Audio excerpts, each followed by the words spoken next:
All right, welcome everyone. This is the finale for the Add1Challenge A1C33. And as a part of the finale, we're going to do challenge groups. So before we get started, I wanted to take a moment to give our panelists and finalists an opportunity to introduce themselves. So today on our polyglot panel, we have Olly Richards. Olly, do you want to take a moment to introduce yourself? Yeah. Can you hear me? Have I unmuted myself correctly? Cool. So yeah, hi everybody. My name's Olly, and I am extremely happy to be here and talking to all of you, because I've just been spending the last hour going through all of your videos and seeing everything you've done, and it's absolutely fantastic. So I have a blog and a YouTube channel and a podcast called I Will Teach You a Language. Talk about languages and things over there, and I'm based here in London, where it's actually sunny, believe it or not. And we have Benny Lewis. Benny, do you want to take a moment to introduce yourself? Hey everybody, I'm Benny. I founded Fluent in 3 months, and I've taken the responsibility from Brian of helping to run the Add1Challenge with Shannon.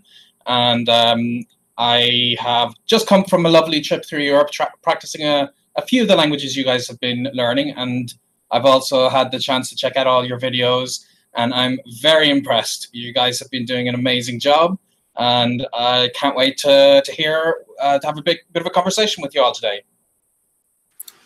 And our 9 finalists, some of which are not here with us today, but we have from Group A, Kiki, Tia, and Maria. From Group B, Ernest, Mackenzie, and Heather. And from Group C, we have Rodolin, Jeanette, and Randall. So in brief, please let us know your name, what language you studied, and what your biggest takeaway from the Add1Challenge was. I'm going to go in the order that I see you from left to right. So Ernest, you will be first. Why don't you take a moment to say your name, language, and what you got out of the Add1Challenge? All right, my name is Ernest Rogers. I'm an American who lives in Germany. So Add1Challenge is part of my survival here in this new land. I'll be here for 2 more years. So the biggest takeaway, of course, was I shared with you, Shannon, that I could speak a language, and I can't speak it well or fast, but I can speak it, and that's great. I also celebrated my 58th birthday during the challenge, proving that you're never too old to learn new things. Happy belated birthday, Ernest. Heather, do you want to go next? You did say me, right? Okay.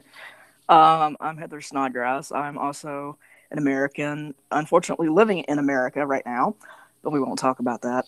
I did Italian for the challenge after studying off and on for like 5 years. And actually do more than just say my name, thank God. I would probably say the biggest takeaway is you put in, or you get out what you put in. If you just join the challenge, you don't magically speak whatever it is you signed up to do. You have to do the work. And if you get stuck, you can ask other people for help. You know, it's just like, oh, I need to pick me up. I don't want to study. And there's always somebody there, you know, to tell you that you can do it. Jeanette? Jeanette? I see a different order of people, I think. I'm Jeanette Cameron. I'm living in the US. I'm American, and I studied Korean for this challenge. I started as a intermediate speaker, so I was a little unsure how much improvement I would make, because the end goal is 15 minutes with a native speaker, which I could already do. But through the course of the mini challenges, I was really pushed out of my comfort zone to go talk to people outside of the people I was already talking to and have different conversations with different vocabulary. And yeah, it got my heart racing, but I managed to do it and I lived, and it was great. So, and the community, reading other people's stories and the challenges they've had to overcome in order to study every day, very, very inspiring. Kiki? Hi, everyone. I'm Kiki. I taught myself Spanish during this challenge. I was actually learning Spanish a couple of months prior to the challenge. I would say about 6-8 months. I kind of don't remember. During that time, my very first week of the challenge, I was fortunate to going to Colombia. I actually went there for 12 days and went to school there to actually learn. There, I was able to gauge my level, came out being an A2. But during that time, I was able to learn my weakness. So for the remaining of the challenge, I worked on those weaknesses.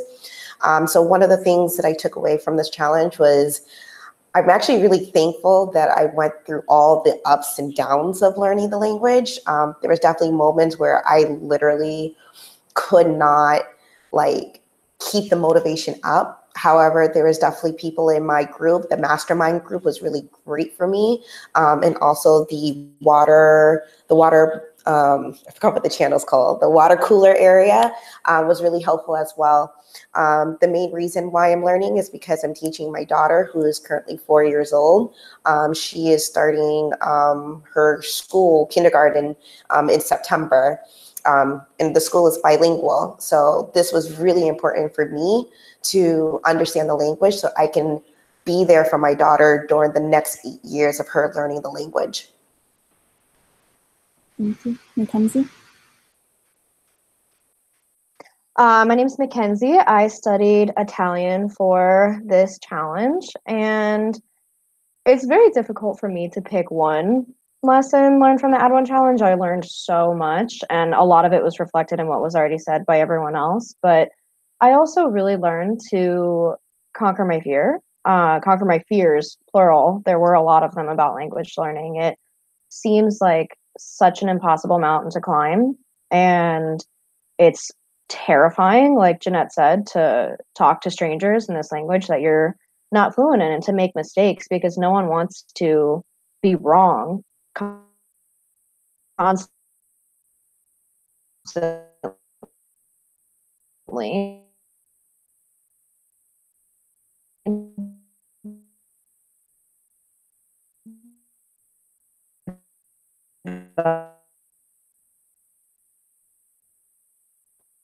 I think your signal's breaking up. I'm not hearing so well.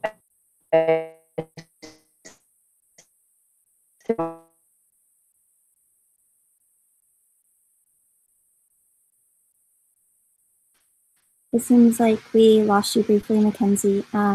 While we wait for you to get back, Rodlin, do you want to go ahead and introduce yourself? Well, hopefully Mackenzie gets back, but hi everyone, I'm Rodlin. I'm a good old Canadian living in Toronto, Ontario, and I decided to take up Japanese again for this challenge. I'm, I guess, what Benny called a false beginner, and I think I had started Japanese about maybe nearly 10 years ago and then completely dropped it. So once this Add1Challenge came along, I thought, okay, gotta buckle down and give it a shot. As for what I've learned, it's pretty much mirrored from everyone else, conquering fears, embracing mistakes, and just getting out there. So my favorite was embracing mistakes and actually enjoying making a fool out of myself, learning the language, but realizing that people, at least when I was encountering it, a lot of people were very receptive of my mistakes, so that because they wanted to help me learn, and it was a great community and I really enjoyed it. So thank you everyone for having me here. Thank you. Mackenzie, I see that you're back. Did you want to add anything to your introduction?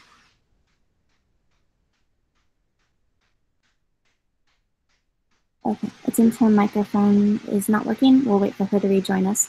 All right, so now we're going to open it up for questions. Thank you all for being here. Thank you to our panelists, Olly and Benny.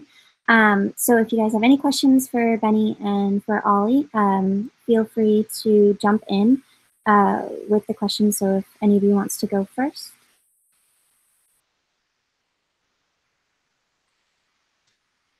No? I have a question. Okay. So outside of a challenge, when you're giving your focus to language, it can be a struggle to keep up with the language, but then when you're not doing the challenge and you go back to daily life, and work picks up and all of that, can you continue to progress in a language, or is it then just a matter of maintaining your language until the next period when you can devote time to it? Because for me, it seems that I require more time to really make progress. I could jump in here, and then I'd be interested in hearing from Olly if he wants to add to it. Essentially, I have found that I can only truly progress in a language when I'm putting a lot of time into it. But the good news is, if I'm busy with just my normal life, I'm working a lot and so on, it is possible to maintain the language. And that is a good thing. That's something you should kind of make the current project, as it were. So instead of thinking of it as a failure to progress, until you later on have the time to push yourself forward, I would listen to podcasts, read, whatever it is that you think is going to help you to practice the language. Of course, finding opportunities to speak, and you'll find that at least it'll stay at this level, because the danger is if you weren't doing that work, then you'd actually start losing it over time. Yeah, so I mean, I find out in everything in my life, like not just languages, but whatever I'm doing, like the thing that you put your focus and attention on always improves. Doesn't matter what it is, you know, whether you're trying to get fit or whether you're trying to learn a language, like whatever you put your attention on, it always seems to get better. And you know, I think everybody agrees that, you know, you don't have to do hours a day. You can certainly do 15 minutes a day. But like Benny says, the reality is if you're just kind of finding time here and there, you can keep it up, but you're not going to make any progress. So if the question is like, how do you really keep moving forward whilst you've got a busy life? I mean, my solution to this is to have a daily hour. And it's not always a daily hour. Sometimes I skip it. Sometimes it's half an hour. But I have a daily hour that I devote, and that's my allocated language time. So personally, I wake up early and I do an hour as soon as I wake up. It's a time that I can control. I can control the time I wake up. I can control that hour, because after that hour, the rest of the day is just chaos, like every day, right? So by getting that hour done, that's a win, and I'm always kind of moving forward. So that's the approach I take. But in a sort of more general sense, like learning a language has to become a lifestyle. I think it's a mistake to view it as a open and closed project. You know, it's something that has to be integrated into your life for the long term, which is why I kind of like this idea of having a fixed time every day, because it's like a signal to yourself and to your life. Okay, I'm taking this seriously and I'm progressing. And if it's half an hour, that's fine. But I think what matters is that it's regular and it's really intentional. We had a question come in from one of the A1C33 challengers, Laura, and she asked, do small pockets of time really make a difference? And if so, what can you actually do in, say, 5, 10, or 15 minutes? Okay, so it's funny because people always ask how much time does it take to learn a language, and that always like how much time passes always depends on how much time you put into it. So like for a project like the Add1Challenge, when you ideally put several hours a day into it, then you're going to be making a lot of progress. So that's not to say that you can't do anything in 5, 10, or 15 minutes.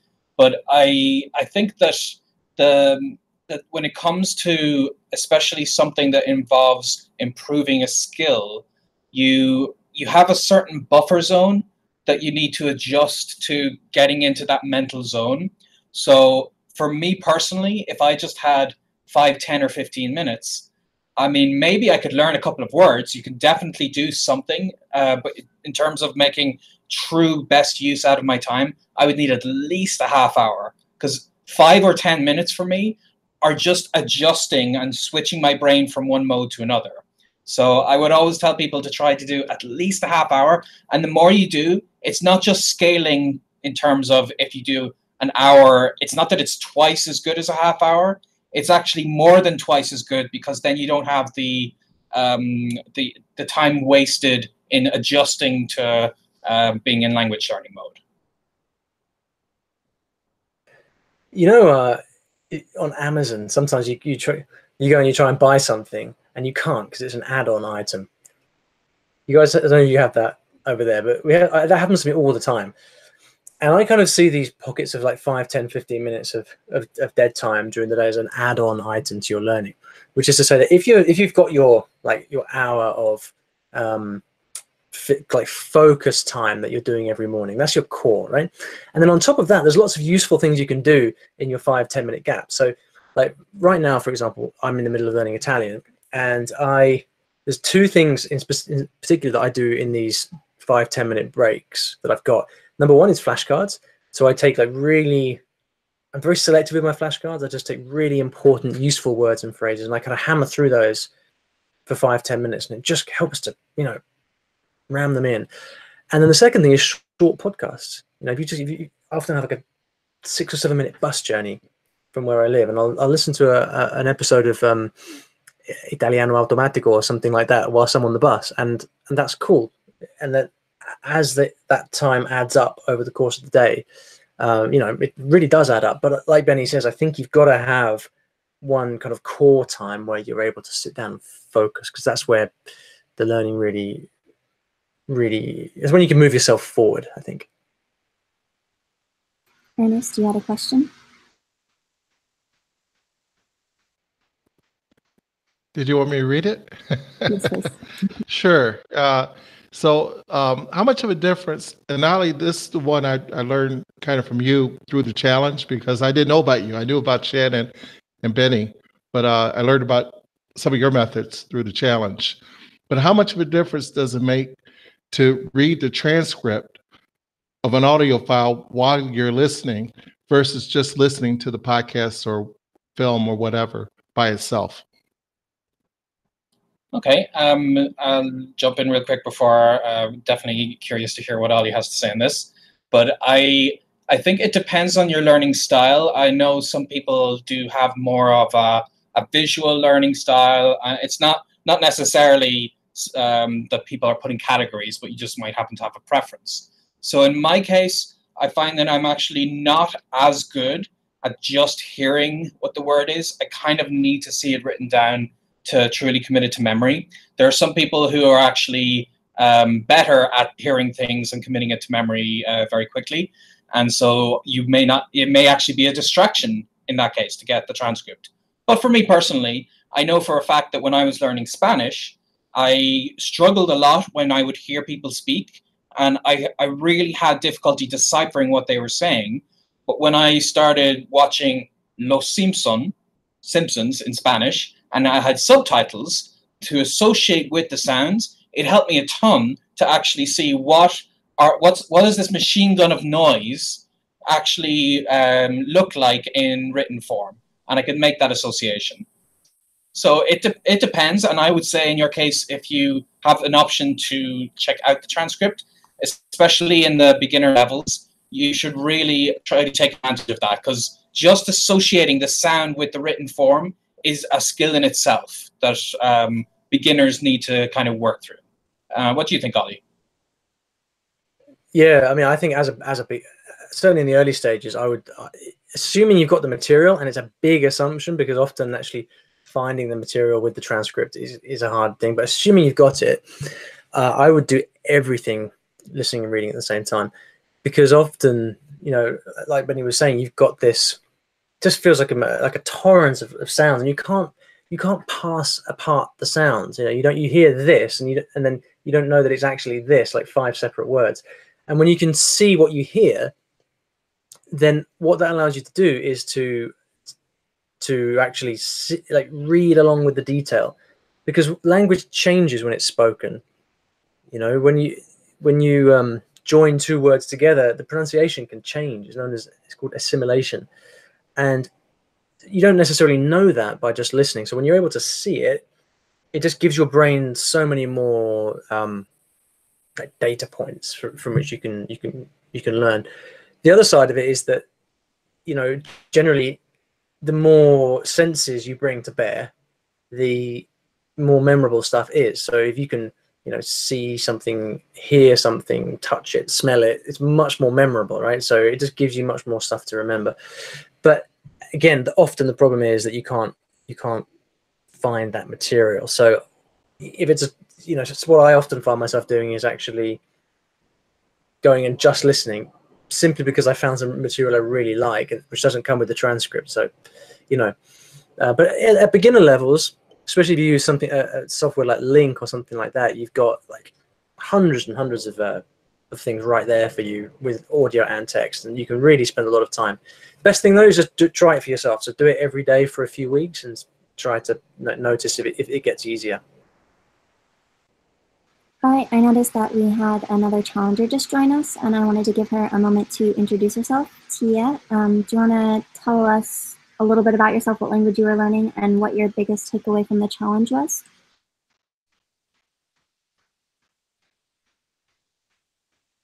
Oh, she just told me via chat that she's in the subway. So Kiki, you said you had a question, so we'll get to that first, and then when Tia gets out of the subway, we will have her introduce herself.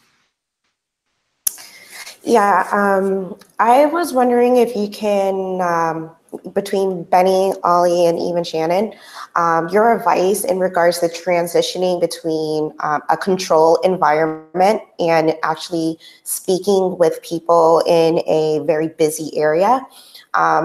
And when I say control, a lot of the times when we're trying to learn the language through audio, we, get ourselves in a very quiet room. We have noise cancellation headphones, and we're actually sitting and concentrating to understand the language. But once, for example, for myself, I like to meet people in exchange languages in like coffee shops or even at kind of noisy restaurants, and I find it very frustrating and difficult to actually hear the words and be able to conversate. So what are your advices to kind of mimic that type of environment so that you can focus in the real world when you can't control the surrounding areas?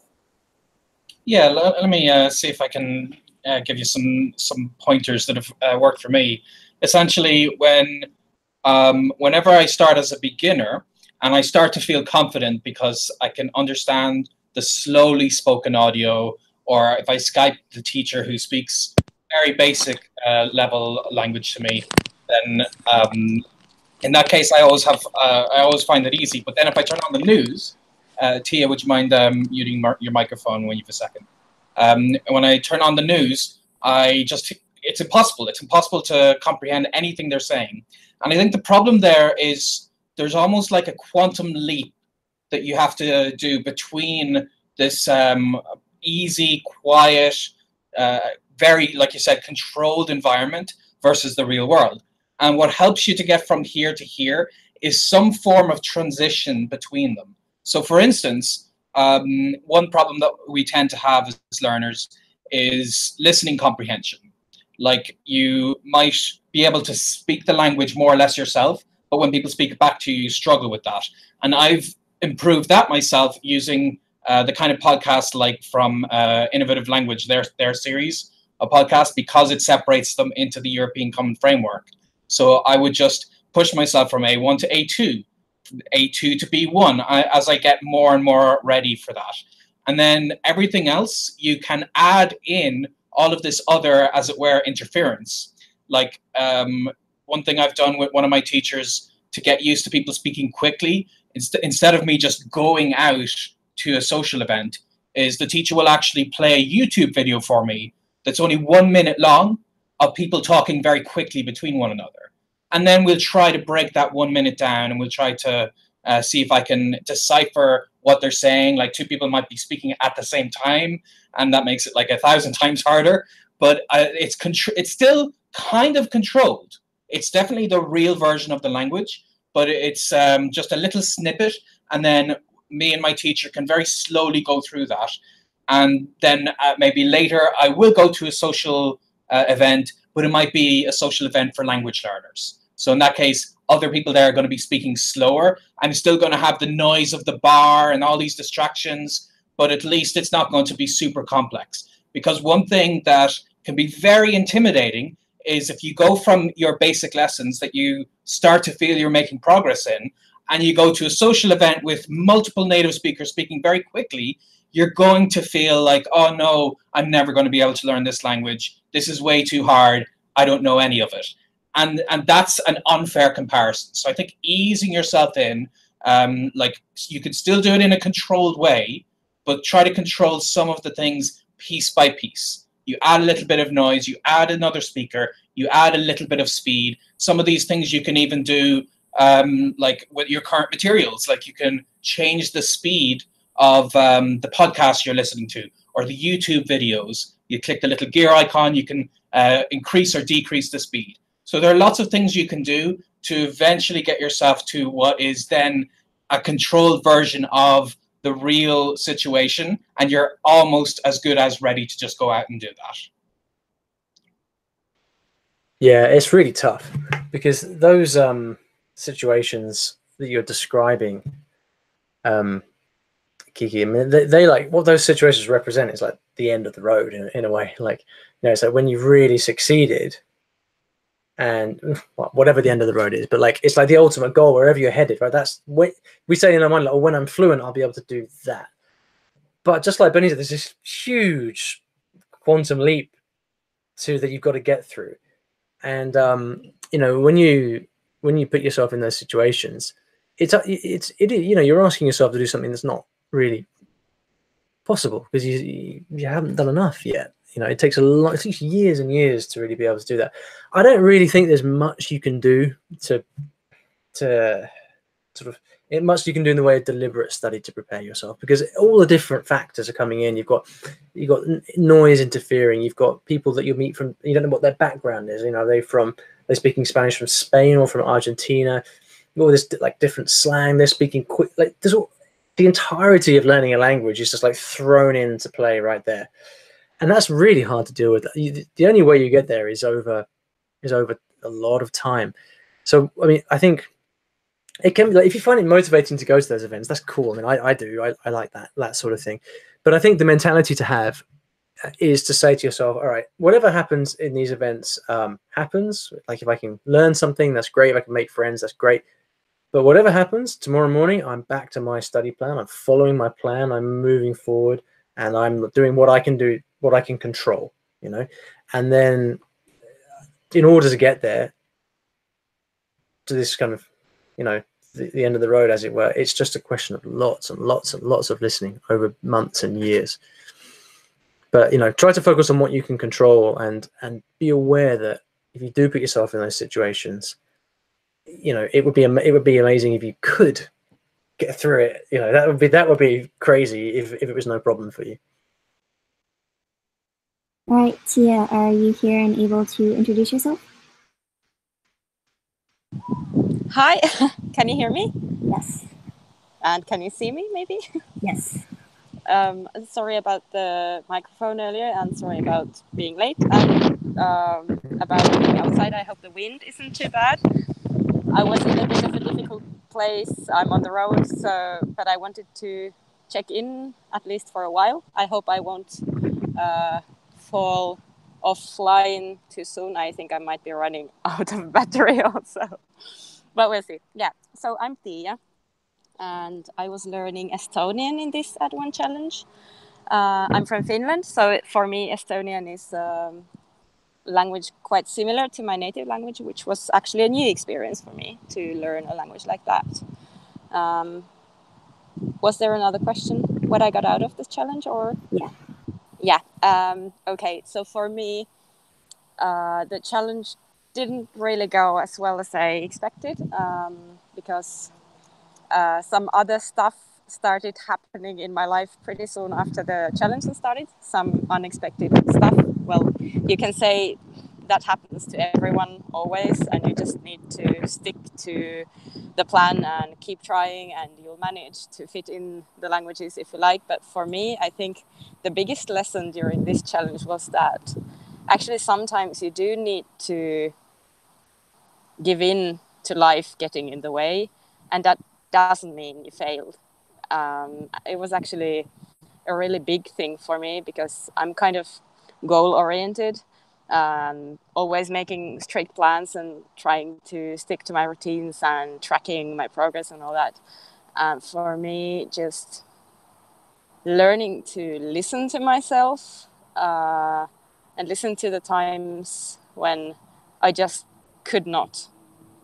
I don't know if this is the kind of thing you're supposed to tell when you're in the final of this challenge, but sometimes you just need to listen to how you feel in order not to kill all the joy from language learning for a long time. You know, I think if I would have forced it, it might take ages before I wanted to learn languages again. So basically what I did was, for the first 30 days, I was kind of reaching my goals. Then from day 30 to day 60, maybe half of it. And the last 30 days, I was just doing a bit of this and that here and there.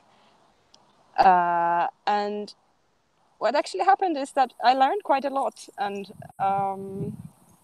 after the first 30 days, I was able to have a half-an-hour conversation with Maria, who's actually also one of the finalists. I don't think she's here now. Is she?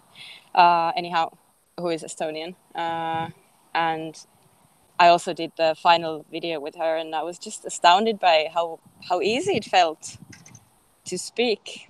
And I think even though I maybe didn't do the challenge the way you're supposed to, like stick to the routines and all that, I still think without the challenge, I would not have made it. I wouldn't have learned anything. With the stuff that was going on in my life, I would have just left any attempts of learning. So yeah. Yeah, that's really great. It's very inspirational to you. I just wanted to add into that when you think of the ideal way that we should be doing a challenge like this, ultimately nobody is going to succeed in that ideal way. We all have this goal that we might set out for. Some of us will get very close to it. We might put in 90% of the work that we thought we were able for, but then sometimes we won't. And I've had many challenges myself where entire months I've had low motivation, and I have found this particular part of the month very, very, very challenging. And you know what? You take each one of those as another learning opportunity. And even when life gets in the way, it doesn't mean necessarily that the challenge is a bust. It means that you're going to see how can you use that to help you for future challenges. And I have, when life has gotten in the way, I have seen, okay, how can I still learn a language despite this setback? And that has helped me then in my next challenge when the same kind of issues have come up. So you never have to worry about having the ideal 3 months that everybody has. And I can guarantee you, lots of people, when they get into a challenge like this, they all think everyone else is having the perfect challenge. Everyone else is getting all the work done every day. And I think something like the Add1Challenge, the whole point of the community is you actually start to see the struggles of people as well. And those struggles are good for showing that we're all actually just trying our best. And sometimes we do really well, and sometimes we have setbacks. So I just wanted to add that in real quick. Actually, I know it wasn't a question, but I think that would be something really good to touch on. Benny, Ollie, what do you guys do when, your situation is not necessarily ideal for studying a language, as far as, not necessarily forcing yourself, but maybe trying to keep up some semblance of your normal language learning routine when you have something else going on? I'd love to hear your thoughts on that. Ollie or Benny? Yeah, so I just stop, to be honest. For me, like languages have always been just something that I do when I've really got the bug. Like with my Italian project right now, for example, I decided to do it because it got to a point where I just met so many Italians in London that I thought, well, hang on, I have to learn this language now. It's ridiculous not to, because I could be speaking it every day with these people. So I got, my motivation was like sky high. So I thought, okay, right, pull the trigger. But I think probably for last year, for half of the year, I probably did nothing because I was busy, wasn't feeling particularly inspired. I don't force it. Is the honest answer. But I think what this comes back to is trying to identify with the reason you're learning in the first place. You know, I stopped speaking Arabic, for example, because I'd never meet Arabic people here. It doesn't really have much of a place in my life. So I just stopped. I mean, life's too short to worry too much about that stuff, I think. Although, you know, obviously you can feel regret sometimes and feelings of, oh, I should be doing this. I just try to do what I feel like, and that's my approach. No, and I'd actually echo that. Even though both Ollie and I, we encourage people to learn languages online.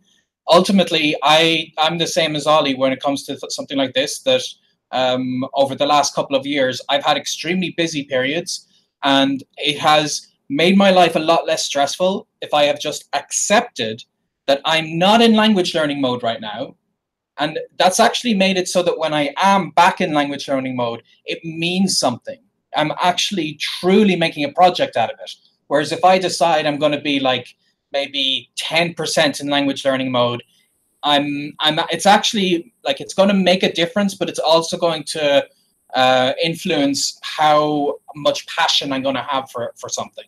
So I'm kind of similar to Ollie in thinking that if you have a very big life challenge happening to you right now, maybe now is not the time to start this project. And that's something that you accept. And it's not the end of the world, because it means that when you do have a bit more time, you can truly get into it. You don't want to lose your passion for language learning. And it's very easy to have other things come and suck a little bit of that life out of it. And that's why I actually feel a lot better having taken time that I'm not in language learning mode, and then getting back into language learning mode, because I took the time to clear and really focus on those life issues.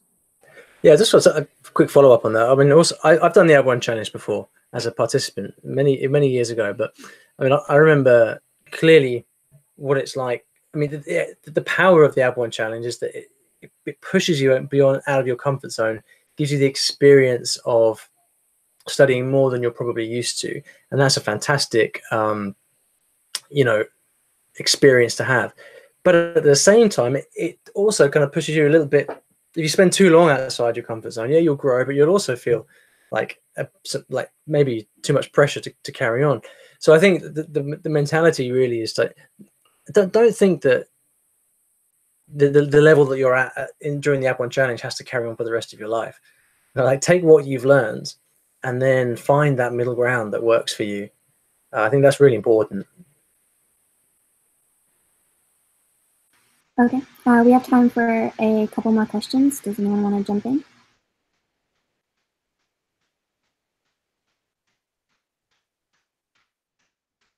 No more questions? Ernest, I see you posted a question. Do you want to ask it?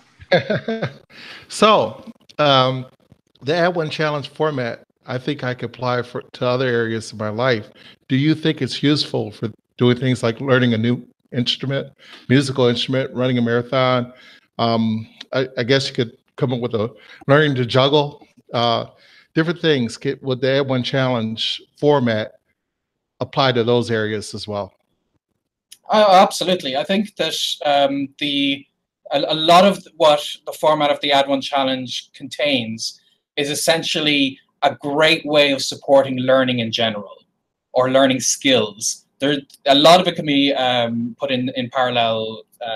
So, for instance, I'm training to run a marathon, and I think if I had this attitude that I just like, when I hear people say they want to learn Spanish, if I just decide I want to run a marathon, and I didn't really have specific targets and timelines and goals and people that I would share my progress with and see how they're doing. So it's actually helped me that I've broken it down into, I'm going to run a 5K first. And that was my first project. It took me 3 months to get to that stage where I could actually run a 5K. And this is part of the grander project. Like, when we think of learning a language over years, you might want to eventually reach mastery level. And that's been, for me, the marathon has been that mastery level. And as I've progressed, I've also, within communities, like when you're running, if you use an app like Strava, you actually have this social interaction with other runners. And it's very true that this community aspect helps so much, because I think when you learn in isolation, it's very, very easy to feel like everyone else is better than you. Everyone else is having perfect progress and you suck. And that's kind of how I have felt when I've tried to learn things completely by myself with no greater context. Whereas when you learn something within a community and when you have people helping you to figure out specifics about what you're aiming for and you do it intensively over a short period of time, then it can really have a more of a fun project, and you can laugh at your mistakes, and it's all good. Like, there have been times in my running project, I've like completely miserably failed a race that I thought I was going to do well at, and then my running friends have kind of commiserated with me, and I've learned from that, and then the next time I actually do it better because of the mistakes I made. So there's a lot of parallels for sure in doing something intensively with a community. Yeah, so I'm actually right now at this particular moment in time, I've got three-month challenges like going on at the same time. I'm not in the Add1Challenge, but I am doing a 3-month Italian project. I don't know why it's 3 months, actually. It just kind of felt like it was about right. I'm also working with a fitness coach. So like I have these sort of fitness goals, which I won't bore you with, but having been trying for the last 2 or 3 years to reach them and failing, I decided, right, it's time to take this seriously. So I hired a guy who I meet with once a week, where we sit down and we set goals for the week, we check in, we kind of reset, and that's lasting for 3 months. And we're kind of like 1 month in, and best results ever. Like it's amazing. And then the third one is something else. It's a business related thing, but again, it's a 3-month thing that I'm paying money for, and it's just like it works so well for me personally. Like what it is it's the weekly accountability, and for me it's offline as well. So what really works for me, because I spend all my days online, is actually having offline accountability. So meeting someone face to face, like sitting across and having a coffee every week for a determined period of time. It's that accountability that is just so powerful, because it means you don't just let yourself down if you don't do it, you let the other person down as well. So I think it's so powerful, Ernest. And like if there's other areas of your life that you want to level up in, then first step I think is get some form of accountability in place. Okay, I think we have time for maybe one more question. All right, all quiet. We have another one from Laura over on YouTube, and she asks, when you are first starting out in a language, should you only speak with native speakers, or should you speak with non-natives only after achieving a certain level, meaning you start with native speakers and then after you achieve a certain level, you begin with non-natives, or does this not matter at all?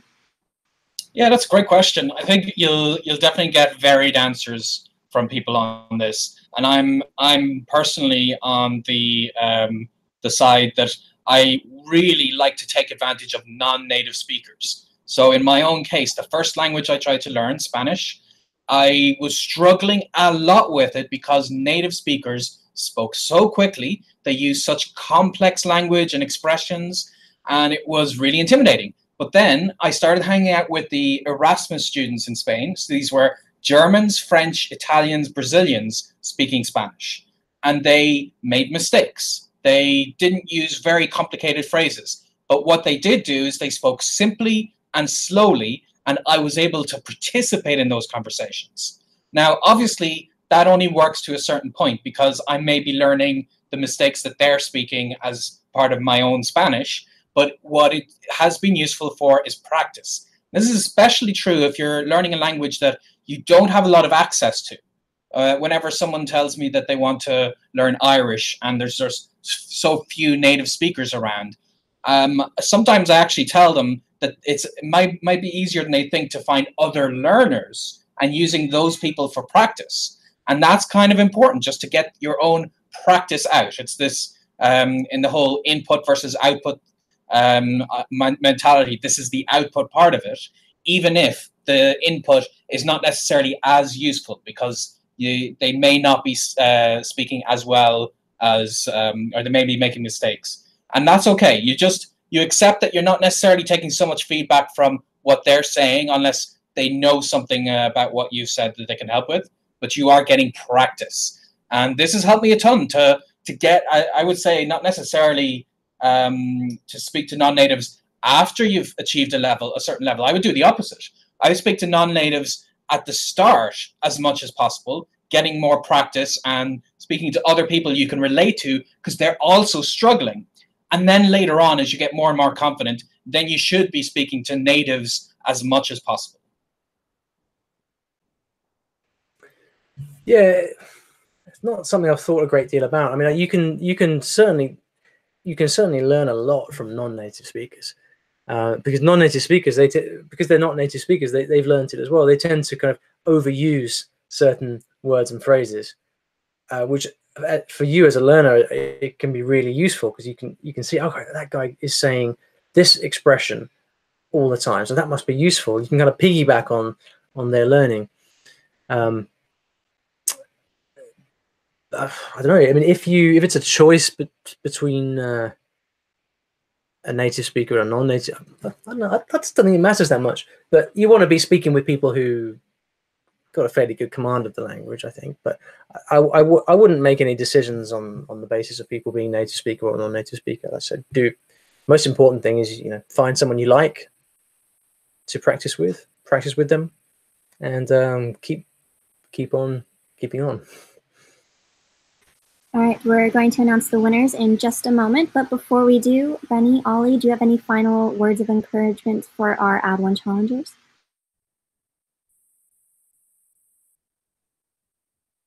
Yeah, I just wanted to reiterate that when you see the successes in a challenge like this, it's always so easy to compare it to your failures, and that's not the goal in this challenge. The goal is we're all supporting one another.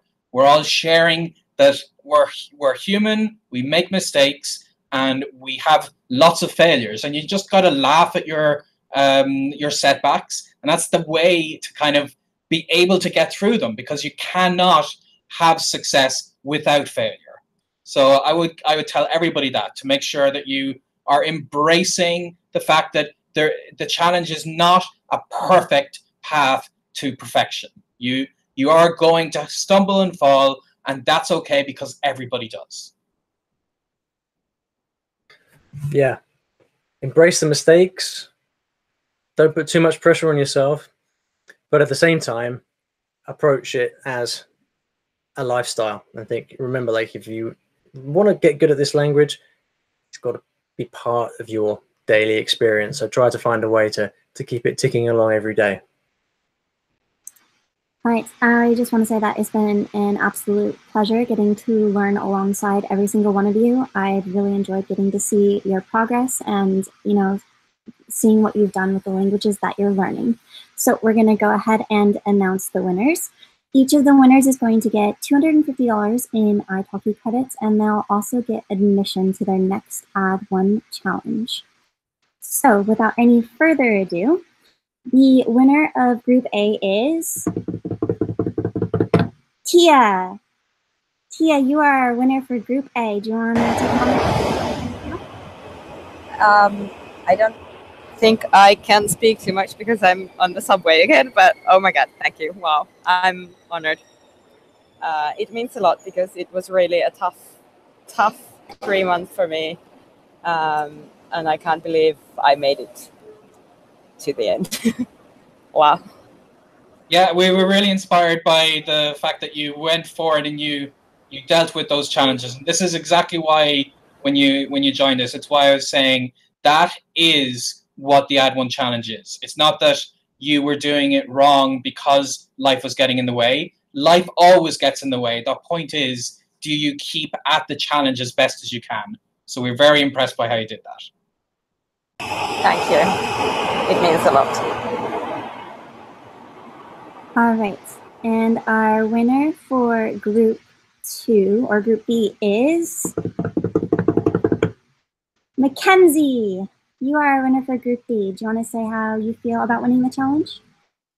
I mean, that was always a goal for me to even be one of the finalists, let alone actually win for a group. And I never could have done it without people in my group like Ernest and Heather. This challenge has changed a lot of aspects of my life, and to win something like this makes me so happy and makes me feel very encouraged by Benny and by you, Shannon, and by everyone. And I'm definitely going to continue this, and I am so excited, and I would love to join the Add1Challenge again. And like I said, I'm really excited. Thank you guys. I'm really honored. Thank you. All right, and our winner for Group C is... It is actually Randall. Unfortunately, he couldn't make it to the call today. It's about 1 a.m. in the morning for him, so we'll let him know via message later. So we'll go ahead and send our 3 winners all the information on how to redeem their italki credits and redeem their next challenge credit. So I want to thank all of you so much for taking the time to be here today. Thank you, Benny. Thank you, Olly. Before we wrap up the call, do you, Benny, and Olly want to share one last time where people can find you? Yeah, people can find me on the YouTube channel you guys are watching this on fluent3months.com. And then, of course, Add1Challenge.com. You will find a great way that you can join in these challenges if you haven't already. And it's going to make a big difference. You need a community of people to help. It makes it so much easier. So check that out. And Olly is on IWillTeachYouALanguage.com. And what else can you tell us, Olly, for people to find you? Well, I guess I've got a podcast as well. If any of you guys like podcasts, go to the I Will Teach You a Language podcast. And also, I'm right in the middle of my own Italian 3-month challenge at the moment, which I'm documenting on YouTube. So if you fancy seeing how I'm doing I'm doing it in a kind of a strange way as well. So if you want to see my ups and downs as well, then go and search for me on YouTube, and you'll see those videos coming out every week. Great. And for those of you who are watching, if you too would like to have a 15-minute conversation in your target language, or if you would like to be in the running for the prizes for the Add1Challenge, you can find more information on how to sign up and join this incredible community at Add1, that's the number 1, challenge.com. So thank you all again so much for being here, and I hope to see you in a future Add1Challenge. Bye-bye.